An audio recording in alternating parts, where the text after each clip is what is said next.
All right, hello everyone. Thank you so much for tuning in to this episode of the Geek Garage podcast, the most inclusive and accessible nerd culture audio program on the interwebs. I'm your host, David, and joined with me, as always, is my co-host, Lindsay. How are you, Lindsay? Doing good. Yeah? Yeah. Did you have a good day? Pretty good. Yeah. Saw a friend and took the kids to the park and, mom stuff. Yeah. Yeah, it was a nice day for it. I was out at high noon and walking the dog, and it wasn't that hot out. Maybe it's because of all the rain that we've been getting lately, but yeah, it was actually pretty nice. Yeah. Speaking of nice, we just had an amazing weekend. Depending on when you listen to this, it may be, the previous weekend or a few weekends ago. But it was, it was the June 4th and 5th. We attended the inaugural Nashville Comicon. It doesn't have any affiliation with like San Diego Comic-Con or New York Comic-Con. It's just like the, what they call the Nashville Comic-Con. And to be honest, I forgot that we were supposed to be there, like in an official capacity. So the first year it was supposed to happen was the year of the pandemic. It was supposed to happen that June. And of course, March rolled around and everything shut down and got canceled and yada, yada, yada. And then, of course, that got canceled, and then it got pushed back, I believe, 2 years in a row, at least. And so this year, June of 2022, they finally decided to have it.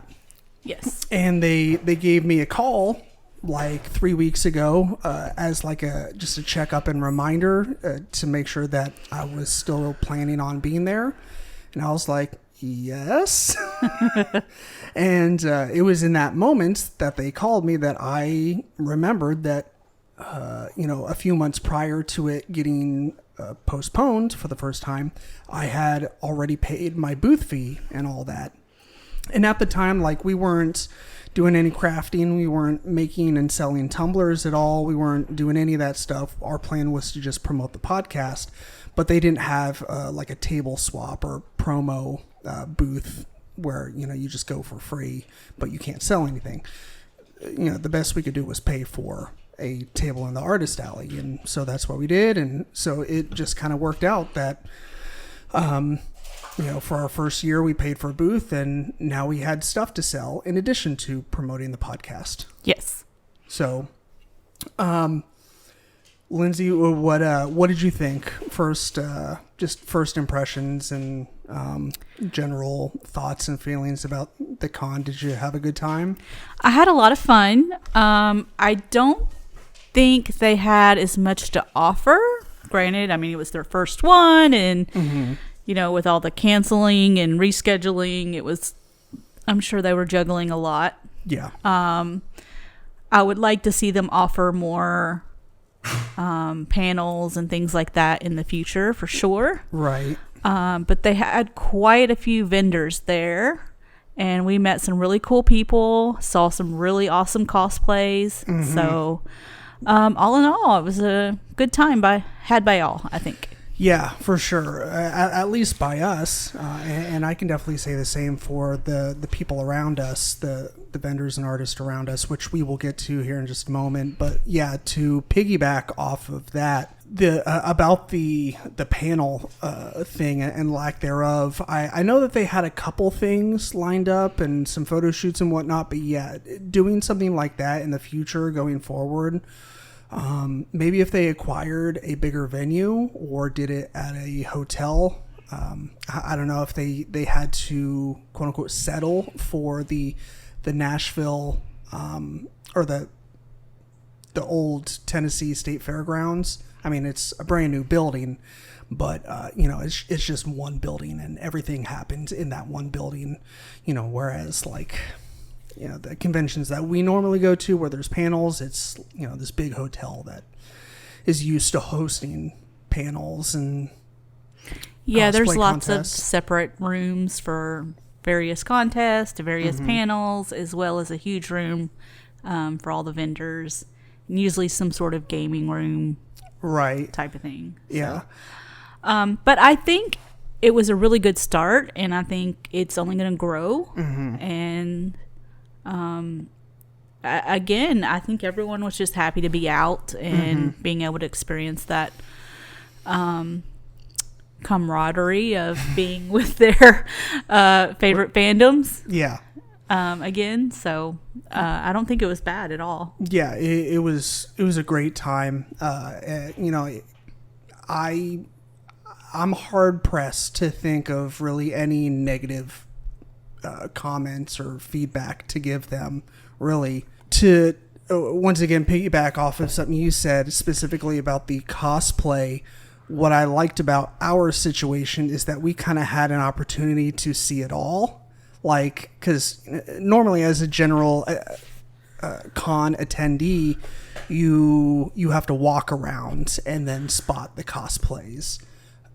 But for us, we got to stand in one place and have the cosplays walk by us. Yeah. Because, it's a finite space. Like I said, it all took place in one building, more or less. And so there is, for the most part, a general flow of traffic. And, pretty much everyone that went there eventually walked by our booth. So, most several times. Right, yeah. So you are correct. We got to see some amazing cosplays. I'm trying to think of some really common ones and popular ones that I saw. Lots of Loki variants. Yes. Yeah, there was definitely a bunch of those. I think I saw a Loki variant carrying a crocodile or alligator. What was an alligator? I think. I don't know. Yeah, I think it was an alligator. Definitely saw a bunch of Scarlet Witches. Yes, I saw some really awesome ones as well. I think I saw one Scarlet Witch with the cosplay that Wanda wore in WandaVision for Halloween. I think I saw one of those, which was really neat. But the majority of what I saw was some close variation of the newest from Doctor Strange in the correct. multiverse. Yeah, from Doctor Strange. I like that one a lot. It's very badass. Yeah. I like it. There was, I think you missed this. I think this happens whenever you took a hiatus for a couple hours on Saturday, but one of the very few Joker cosplays that I saw, but he came by and I hadn't sold the Batman tumbler yet, and he kept on turning it around. He's like, "Whoa, can't have that." And so he would turn it around, and I'm like, but he kept on doing it. And so I was like, all right, dude, it was funny the first time, but I will, hats off to his dedication to the art and craft of cosplay. Yes. And staying in character. That's not exactly easy to do. He was the Jack Nicholson Joker, which you don't see a ton of. Usually it's Heath Ledger's Joker we see the most. I don't know if I've ever seen Joaquin Phoenix's Joker, maybe once or twice. I did see some of the Riddler, the Paul Dano Riddler. Yes, I saw several of those as well. Yeah, those were really cool. Lots of anime. This was, of course, not an anime convention, which is kind of what we're used to seeing, or used to going to, but there was still quite a few anime cosplayers. Yes, very much so. Yeah, but it's definitely been established that the Nashville area is pretty big into the anime scene, so that wasn't exactly surprising. So, but yeah, we did mention a second ago that we were surrounded by some super talented people, some great artists, authors, a little bit of everything. And Lindsay, do you want to start us off with the two ladies that were to the right of us? Sure. Yeah. So her name was Sonya Rogers, and her and her granddaughter were there, and she was promoting her book, or several books. I think she has like 6 or 7 out now. Yeah, she definitely had a handful that she was selling. And I have a couple. I have not finished them yet. When I do, I really hope to have them on. Mm-hmm. But they were titled Zombie Baby and Zombie Mom, I think. And they were just awesome and very talented, and I can already tell the book's going to be great. I mean, if you're looking, obviously it's about zombies. If you're looking for like a life-changing story, this is not going to be it. But if you just want like a really fun read, I think, yeah, it's definitely going to be awesome. Right. I mean, no disrespect to Sonia. I mean, it's, you know, but it's a zombie book. It's not, yeah, I don't know what I'm trying to say. Yeah. But yeah, and her granddaughter was there, and she did a lot of the artwork for the books, and just a very talented young lady, and very smart, very sweet, and it was really fun to meet them, and we got to hang out with them all weekend, and they did pretty well. Yeah. We talked to them in addition to, like I said, everyone in our immediate area to see how they did for the weekend, and no one, had like this glazed look in their eye, like of defeat. Yeah, like it seemed like everyone that we talked to did fairly well, or at least, met their expectations for the weekend, or exceeded, or at least came close. I know, like, we definitely exceeded our expectations because we didn't have any, if that makes sense at all. Right. Yeah, it was pretty low expectations. Yeah, we, like we said, this was the first year for Nashville Comicon, so that's one. This is the first year that we're promoting the podcast and selling goods, like in a public forum. Like, I've been running the Etsy shop for about 1.5 years now. And it's, the Etsy shop is going gangbusters. But, with that, unless you have someone that leaves you feedback on their purchase, or like reaches out to you textually, like there's still that disconnect of, you have them saying good things about your work, but to actually have people come up and like compliment you on your work and say nice things and like meet those people and talk with them and talk about the fandoms that they love and be like, hey, we have that. And then they buy that from you. It is just, very satisfying. To me, like the money was very much secondary. Like it was just a super fun experience. Yes, in very that much right. so. But anyways, moving forward with the guy that was to the left of us, what was his name again? Marcus Currie, that's right. I believe. Currie? Yeah. Okay. And he was promoting his comic books. Mm-hmm. Again, he had several, and he's coming out with a children's version soon, children's book. Yeah, that sounds right. Yeah, and again, I bought all 3 of his comics. I haven't dissected them all yet, but they look really cool. It's called Sons of Darkness, mm-hmm. and the artwork is pretty amazing. Yeah. I really like it a lot, and it looks like a really cool story from what I can tell, and I really just need to take the time to sit down and invest so that I can comment on it more. Yeah, I need to get back into comic book reading myself, and this might be the push that gets me there. It's not for a lack of trying. It's just, how it is with the time in our lives. There's just it's time for us is more of a commodity than money is nowadays, which is strange to say. Yes, very much so. We stay pretty busy. Yeah. But no, Marcus was a really cool dude. He nothing against digital illustrators. Like those guys are amazing, and that is definitely art. But Marcus did a lot of hand drawn. I think he said all of his stuff was hand drawn, and then he would like scan it in. And I think by the time he was scanning it into his computer, he said like it was fully done.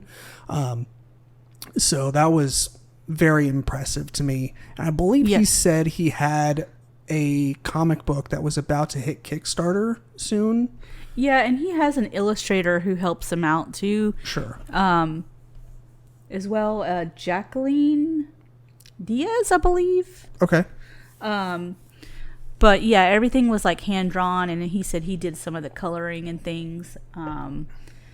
But he wrote the story for sure. And so it was just really nice to get up close and personal with like the actual authors and to be able to talk to them and about their process of getting things published. And it was just really neat. I had a really good time. Yeah, it seemed like there were definitely a lot of like artists and authors and, you know, a hybrid of both there at the convention. And it seemed like the majority of them were self-published. And so I would definitely be on board with having any or all of the ones that we had the pleasure of meeting on the podcast eventually to talk about like their process of getting self-published and whatnot. That would be a lot of fun. Yes, for sure. Kind of talk to them a little bit more in depth, because we would have to converse during dips in business throughout the weekends. Right. And I mean, you know, luckily, which is kind of a weird way to put it in this context, luckily that those moments were few and far between, because, you know, we ended up doing pretty good this weekend as far as selling stuff. Yes, definitely. But we'll elaborate on that a little bit more. The third person that we got to meet, I didn't get to talk to her a lot, but it's her name is Tina. I'm sorry, Tina. I'm probably gonna butcher your last name. Isola. I'm very sorry. Tina, if you're listening, please have mercy on my soul. But your art was amazing. I told her stuff kind of looks like a fantasy version of like some of the characters in Horizon Zero Dawn and Forbidden West. And she was like, yeah, I get that, you know, from time to time. Her Instagram is Tina Isola Design. We'll put links for all these in the description below, so you don't have to try and guess what the hell we're talking about and how everything's pronounced and spelled. We'll put links for everything below in the description. So if you are interested in checking out these artists, and we're going to see if we can either get their permission or figure out how sharing works on social media and like actually share their content so you can see what their stuff looks like. But yeah, that was for the most part. Those three were like the big ones that we really got to talk to. There was that podcast. I just remembered. Was it Project Nerd or? I think so. Yes, Project Nerd Podcasts. It is a podcast as well as like a podcast network, and. Yeah, they actually pulled me aside for about 5 minutes or so, couple hours into Saturday to just do a quick segment on their podcast and talk about just the goings on of the convention and my role at the convention and whatnot. They seem like super cool dudes. I'd love to get in contact with them regarding, I mean, at the very least, just to chat and you know, trade thoughts on the weekend as a whole, but, you know, maybe for a collaboration in the near future, you know, podcast guest swap and all that. Yeah. You want to talk a little bit about, you know, our personal experience, like with selling stuff? I know that was mostly you. I didn't have much to do with that. I mean, it would have been a lot rockier if you weren't there. I will say that, because you know you helped, you know, talk to people for me and talk to the it's weird to say customers, just say con attendees or cosplayers, whatever. The kind folks that bought my shit. We'll put it like that.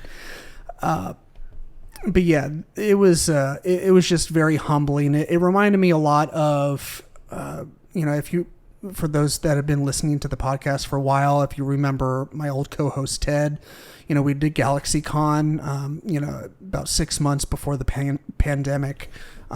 This was in Louisville, I believe.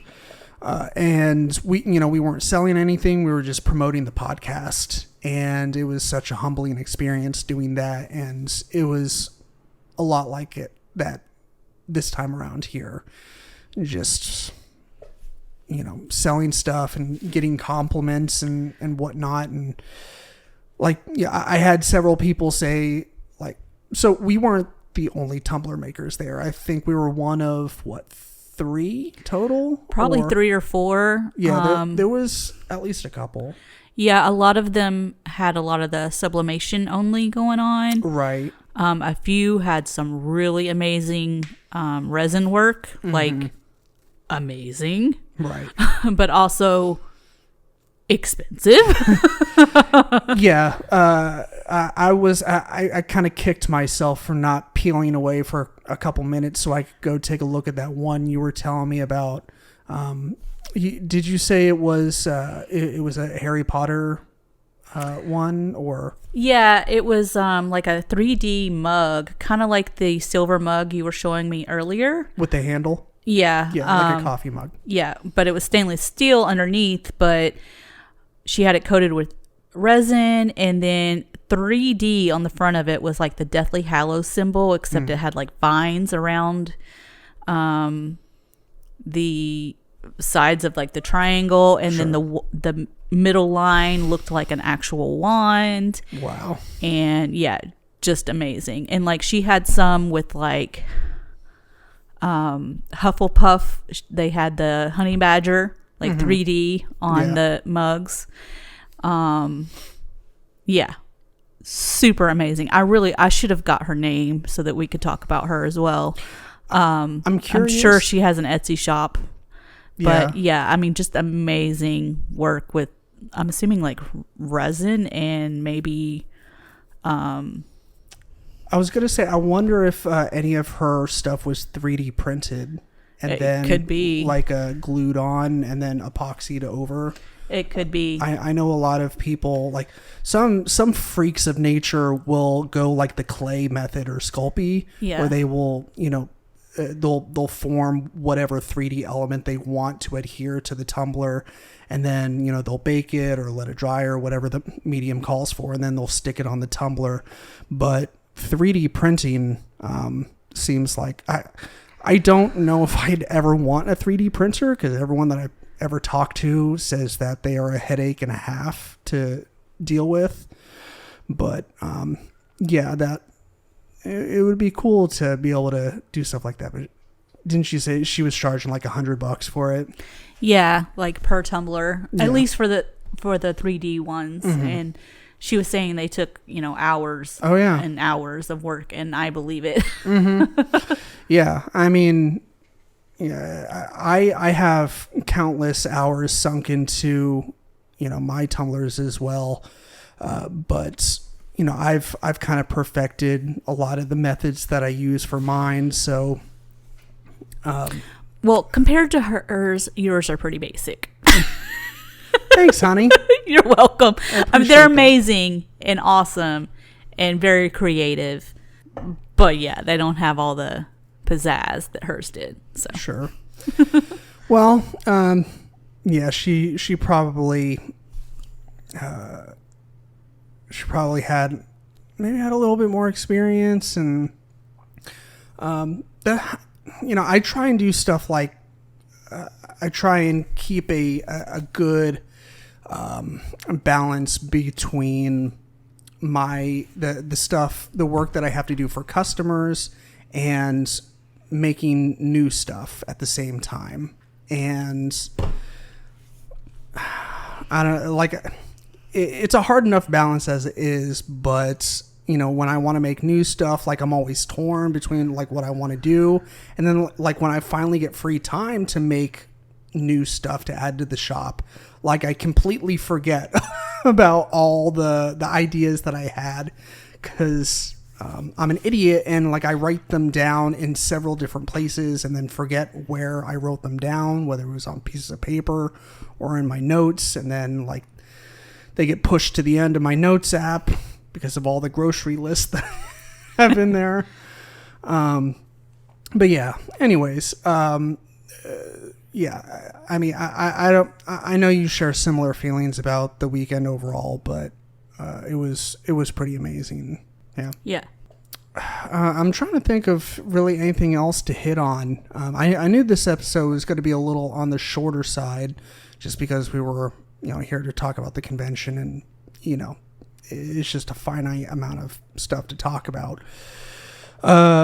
It was cool to.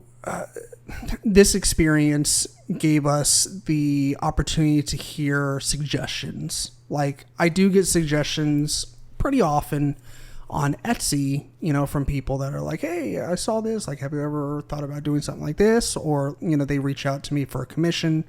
But, we did get a lot of suggestions for different stuff. We'll be attending a Comic-Con in July, which is an anime convention in Lebanon, and they the con goers for Nashville Comicon gave me quite a few good ideas for tumblers to make. Yes. We also kind of came to the conclusion that like this sublimation is great, but the more custom stuff, like with epoxy and glitter and paint swirl and all that, like those, get people real googly eyed. Yeah, and excited. Yeah, because no two are exactly alike or will ever be exactly alike. They have more of a uniqueness to them.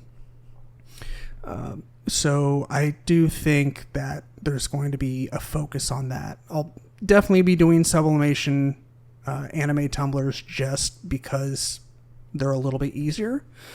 But yeah, I already started working on some Pokemon tumblers. I got Charmander going. I just painted a bunch about an hour ago. I think I'm going to do Jigglypuff, Snorlax, Squirtle, I think. It's all the OG Pokemon, the original 151. I don't know any of the ones that came after that, because when I collected Pokemon cards, it was literally in like 1998. Yeah. Thank goodness. I never could remember what happened to all my cards. I think my dad probably like tossed them in the garbage as soon as like I showed the faintest sign of waxing and waning towards another thing to obsess over. It was like, finally, and toss them in the fucking trash. Probably, yeah. Or maybe I gave them away in a yard sale or sold them, something like that. But, yeah, anything, is there anything that you want to add on? No, just I'm excited about having new books to read. Mm-hmm. I'm looking forward to the con in July. Yep, a Comic-Con. A Comic-Con, yes. I think it might be a little bit smaller as far as sales. Maybe. But we'll see. But yeah, I had a really good time, and it was really fun spending time with you. And yeah, that was another really wonderful thing about this weekend that we should have talked about more. I guess we could just hit on it real quick. Yeah, that was... we don't really get opportunities like that a lot to just hang out without the kids, and like we didn't really talk to ourselves about nerd stuff and fandoms and cosplay and whatnot. Like it was more like we talked parallel to each other and to the customers and cosplayers and whatnot, but like just being surrounded by it all, and you telling me like hey, I'm really proud of you for all your hard work, and I'm, trying to keep my shit together, trying to keep from crying in public because you said you were proud of me. Because I know that, sometimes I drive you nuts with this shit, but, to kind of have it all climax like this in the way where there was this really great big payoff for all the hard work. I think it was exactly what both of us needed. Yeah. So, anyways, you want to hit the shit that doesn't suck real quick and then sign off? Shit that doesn't suck.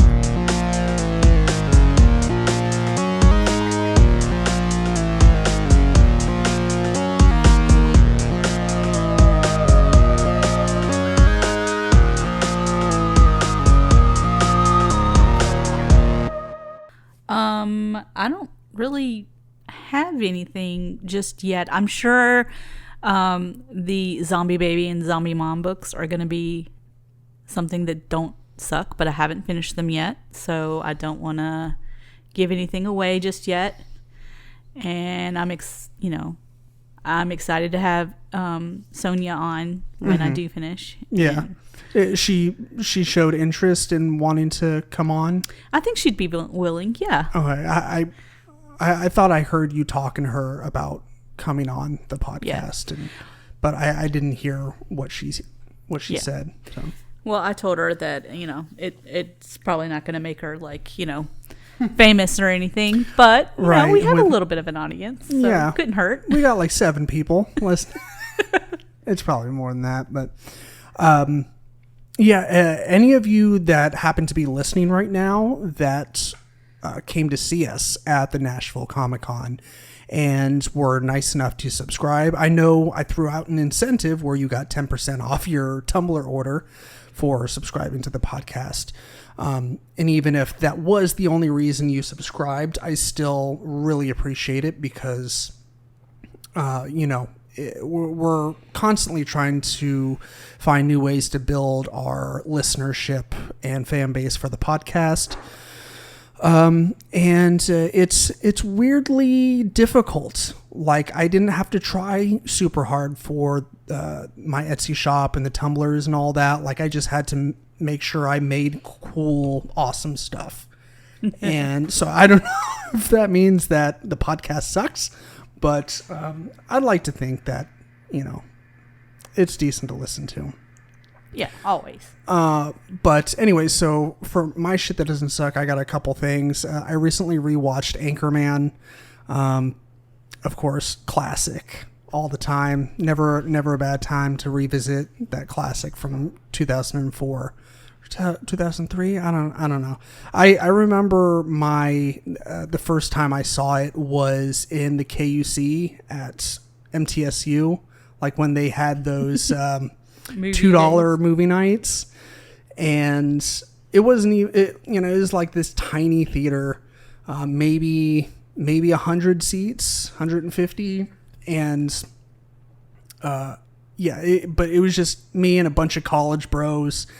And it was just a very fun theater experience seeing Anchorman for the first time.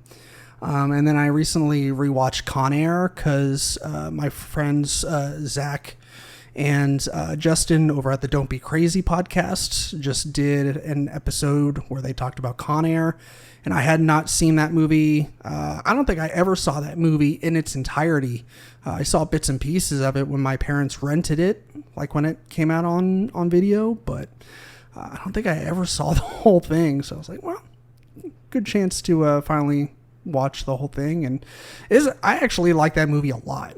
And I'm really glad Nicolas Cage is having this, comeback period right now where he's in, all the movies, and he's doing goofy stuff and fun stuff and comedy and drama and whatnot. So it's cool that he's having this little renaissance thing. So, yes. But Lindsay, you got anything else to add before we cap it off? No, I'm good. All right, well, listeners, thank you so much for tuning in to this relatively brief episode of the Geek Garage podcast. Don't forget to follow us on your favorite podcast application if you haven't already. Follow us also on all the social medias. Don't forget about our Facebook group, the Geek Garage Podcast fans and listeners. Donate to our Patreon if you are feeling super generous and want to give us like $2 or $5 a month. It definitely helps us out with making ends meet in terms of the costs that it takes to run the podcast. But yeah, that'll do it. And always be kind, stay geeky, and eat lots of cheesecake. Bye. Bye.